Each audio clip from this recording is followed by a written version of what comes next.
जहां Zafar medical store का मालिक, जो एक नेक दिल और मेहनती इंसान है, और डॉक्टर रजिया, जो एक काबिल, नर्म मिजाज और हमदर्द खातून हैं, जिंदगी के मुख्तलिफ मोड़ पर एक दूसरे से मिलते हैं।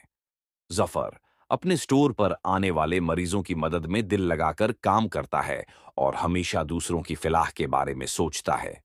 दूसरी तरफ डॉक्टर रजिया अपने क्लिनिक पर मरीजों का इलाज करती हैं और अपनी जिम्मेदारियों को बेहतरीन तरीके से निभाती हैं। एक दिन किसी बीमार बच्चे के लिए दवा की जरूरत पड़ती है और इसी दौरान डॉक्टर रजिया और जफर की मुलाकात होती है।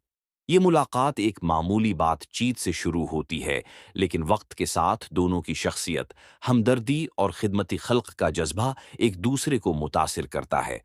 आहिस्ता आहिस्ता उनकी दोस्ती मोहब्बत होती है, मैं बदल जाती है, और आखिरकार दोनों शादी के बंधन में बंध जाते हैं। शादी के बाद भी वो अपनी पेशा वराना जिंदगी में एक दूसरे का साथ देते हैं और मुआशरे की खिदमत में मसरूफ रहते हैं।